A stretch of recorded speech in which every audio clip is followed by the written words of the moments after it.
নমো বিষ্ণুপাদায় কৃষ্ণপৃষ্ঠায় ভূতলে শ্রীমতে জয়পতাকা স্বামিনীতি নামিনে নমো আচার্যপাদায় নিতাই কৃপাপদায়িনে গৌরকথা ধামোদর নগর কামতারিণে। তো আজকের আমরা দ্বাদশ মহাজনের অন্যতম মহাজন শ্রী বলি মহারাজের কথা শ্রবণ করব।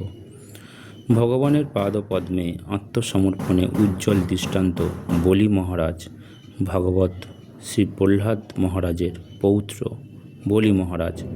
তিনি ভৃগু বংশীয় ব্রাহ্মণদের তত্ত্বাবধানে একটি যজ্ঞ অনুষ্ঠান করছিলেন। অন্যদিকে অদিতি পুত্র ভগবান বামনদেব তার ভাইদের তথা দেবতাদের হত রাজ্য ফিরিয়ে আনার জন্য দৈত্যরাজ বলির প্রাসাদে এসে যজ্ঞ মণ্ডপে প্রবেশ করেন। ব্রহ্মচারী রূপ ভগবান বামনদেবের তেজের প্রভাব লক্ষ্য করে বলি মহারাজ আপন আসন থেকে উঠে এসে ভগবানকে প্রণতি নিবেদন করলেন। ভগবত রূপমাধুরী দর্শনে অভিভূত হয়ে আনন্দিত চিত্তে তিনি ভগবানকে আসন প্রদান করলেন। স্বাগত বচনে অভিনন্দিত করে ভগবানের পাদপদ্ম প্রক্ষালন করে তার অর্চনা করেছিলেন। সেই চরণধৌত জল মহারাজ বলি ভক্তি সহকারে নিজ মস্তকে ধারণ করেছিলেন। বলি মহারাজ বামনদেবকে বললেন, হে ব্রাহ্মণ, আপনাকে আন্তরিক স্বাগত জানিয়ে সশ্রদ্ধ প্রণতি নিবেদন করছি। এখন দয়া করে বলুন আমি আপনার জন্য কি করতে পারি। আপনাকে দেখে বোধ হচ্ছে আপনি ব্রহ্মর্ষিদের সাক্ষাৎ প্রতিমূর্তিমান তপস্বরূপ। যেহেতু আপনি কৃপা করে আমাদের গৃহে উপস্থিত হয়েছেন, তাই আমাদের পূর্বপুরুষরা পরিতৃপ্ত হয়েছে, আমাদের বংশ পবিত্র হয়েছে এবং আমাদের এই যজ্ঞ অনুষ্ঠানে যথাযথভাবে সম্পন্ন হয়েছে। হে ব্রাহ্মণ কুমার, শাস্ত্রের নির্দেশ অনুসারে আজ যজ্ঞাগ্নি প্রজ্বলিত হয়েছে। আমি আপনার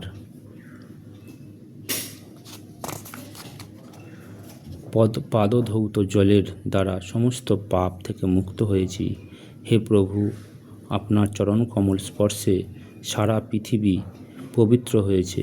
হে ব্রাহ্মণ কুমার, মনে হয় আপনি যেন কোনো কিছুর প্রার্থী হয়ে এখানে এসেছেন। অতএব আপনি যা কিছু চান তাই আমার কাছ থেকে গ্রহণ করতে পারেন। হে পূজ্যতম, আপনি আমার কাছে থেকে গাভী, স্বর্ণ, সুসজ্জিত গৃহ, সুস্বাদু আহার্য পানীয়, ব্রাহ্মণ কন্যা, সমৃদ্ধ গ্রাম, অস্ত্র, হস্তি, রথ বা যা কিছু চান তাই গ্রহণ করুন।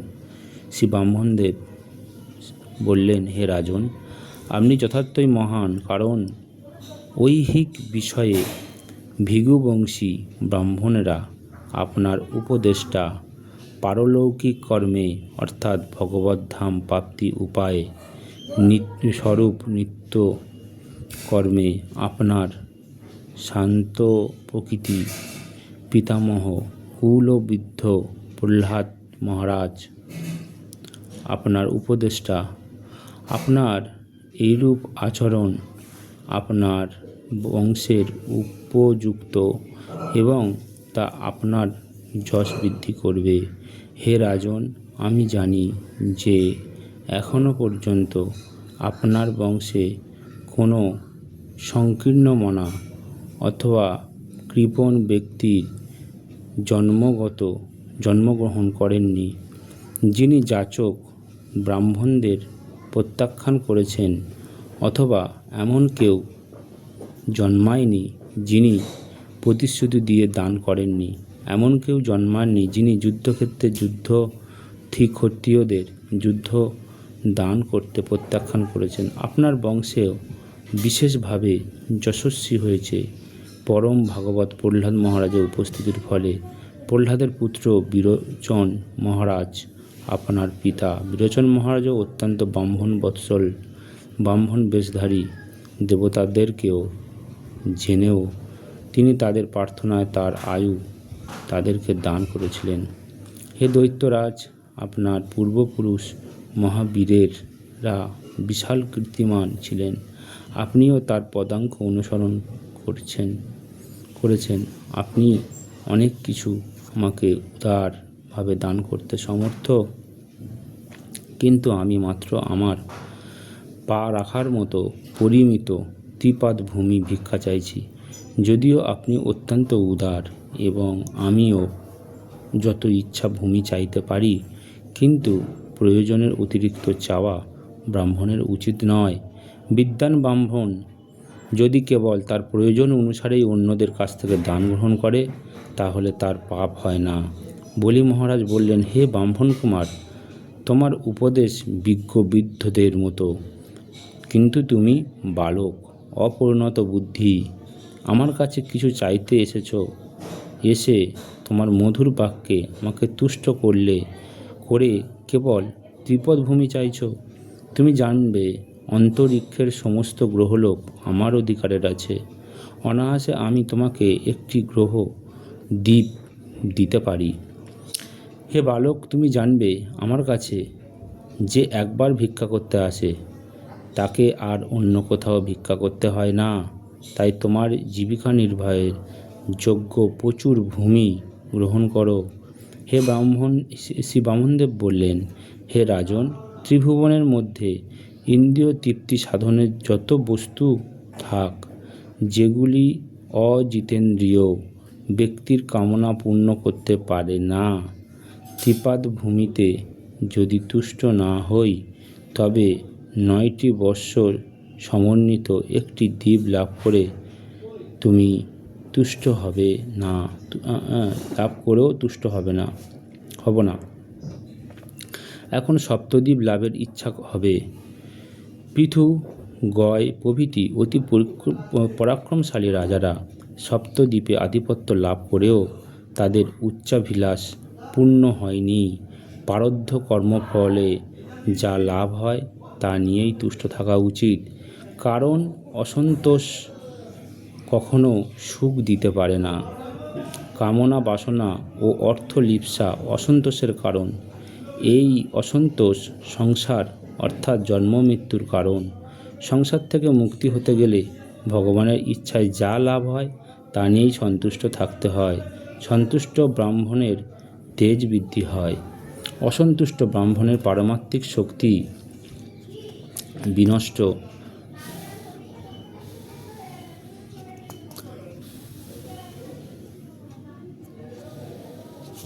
বিনষ্ট হয়।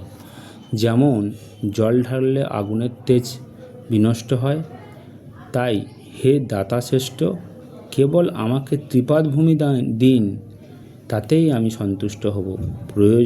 প্রয়োজন মতো বিত্তই সংসারের সুখ প্রদান করে।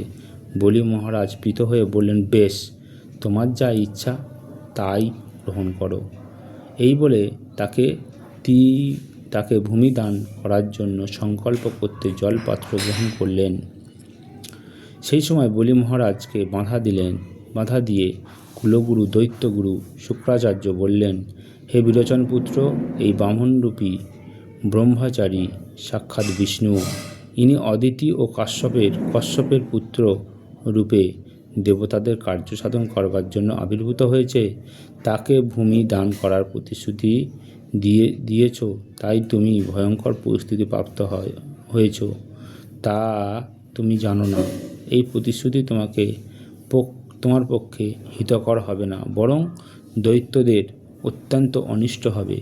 এই কপট ব্রহ্মচারী বেশধারী ব্যক্তি হচ্ছেন শ্রীহরি, যিনি তোমার রাজ্য, তোমার স্ত্রী, তোমার তেজ, তোমার যশ, তোমার জ্ঞান সব কিছুই হরণ করার জন্য এখানে এসেছে। তোমার সর্বস্ব অপহরণ করে এই ব্রহ্মচারী তোমার শত্রু ইন্দ্রকেই সেই সব দান করবে। হে মূঢ়, তোমার বোঝা উচিত যে ত্রিপাদ ভূমি গ্রহণের ছলে ত্রিভুবন সে নিয়ে নেবে। যখন তুমি জীবিকা নির্বাহ করবে কিভাবে? এক পদ বিক্ষেপে এই বামনদেব পৃথিবী, দ্বিতীয় পদ বিক্ষেপে স্থান কোথায় হবে? অতএব তুমি তোমার প্রতিজ্ঞা পালনে নিশ্চয়ই অসমর্থ হবে। এজন্য নিশ্চয়ই তোমাকে নরকে স্থিতি হবে। যে দানে নিজের জীবিকা পর্যন্ত বিপন্ন হয়, পণ্ডিতরা সেই দানের প্রশংসা করে না। সমস্ত দান, যজ্ঞ, তপস্যা, কর্ম, অনুষ্ঠান করা কেবল তার পক্ষেই সম্ভব যারা যথাযথভাবে তাদের জীবিকা অর্জন করতে পারে। যারা নিজের ভরণপোষণ করতে পারে না, তাদের পক্ষে এসব কাজ করা সম্ভব নয়। জ্ঞানবান ব্যক্তি তাঁর বৃত্তকে পাঁচ ভাগ করে। ধর্মের জন্য এক ভাগ, যশের জন্য এক ভাগ, ঐশ্বর্যের জন্য এক ভাগ, ইন্দ্রিয় সুখের জন্য এক ভাগ, আত্মীয় কুটুম্বের জন্য এক ভাগ। এইভাবে ইহলোকে ও পরলোকে সুখী হওয়া যায়। শ্রীল প্রভুপাদ বলেছেন যে বর্তমানে মানুষের মধ্যে ধন পরিবারের সুখ বিধানের জন্য ব্যয় করে। শ্রীল রূপ গোস্বামী নিজের দৃষ্টান্ত দ্বারা শিখিয়েছেন যে সঞ্চিত ধনের অর্ধেক কৃষ্ণ সেবার জন্য, অর্ধেক নিজের পরিবারের জন্য ব্যবহার করা কর্তব্য। কেননা জীবের প্রধান উদ্দেশ্য হচ্ছে কৃষ্ণ ভক্তি লাভ করা। বাকি অর্ধেক ধন নিজের ও পরিবারের সদস্যদের জন্য ব্যবহার করা উচিত, যেহেতু তারা তা আশা করে থাকে। দৈত্যগুরু শুক্রাচার্য বলেন যে জল স্পর্শ করে কিছুই দান করবে না। এই বাক্য উচ্চারণ করা যথার্থ হবে। এতে প্রতিশ্রুতি ভঙ্গে অপরাধ নেই, কেননা শাস্ত্রী বিষয়ে মিথ্যা কথা নিন্দনীয় নয়। নিজের স্ত্রীকে বশীভূত করা, পরিহাস করার ক্ষেত্রে, বিবাহকালে, জীবিকা অর্জনে, জীবন বিপন্নে, গাভী ও ব্রাহ্মণের হিতার্যে, শত্রুর হাত থেকে কাউকে রক্ষাকালে।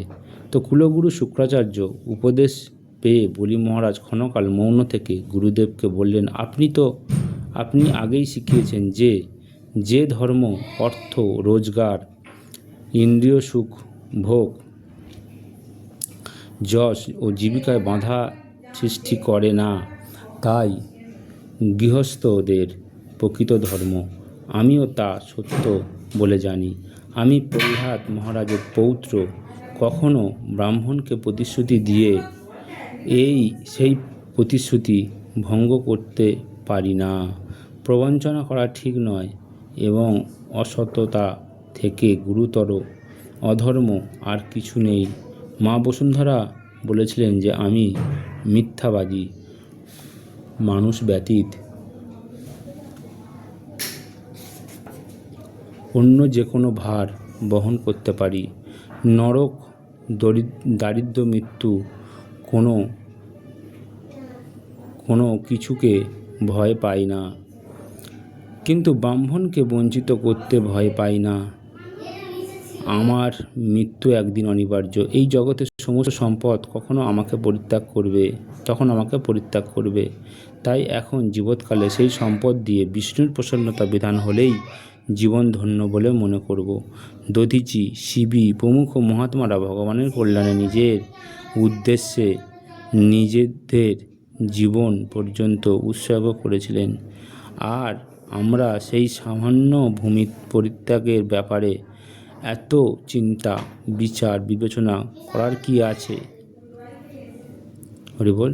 তো এটা হচ্ছে প্রথম পর্ব। দ্বিতীয় পর্ব আমরা পরবর্তীতে শ্রবণ করব শ্রী বলি মহারাজের কথা।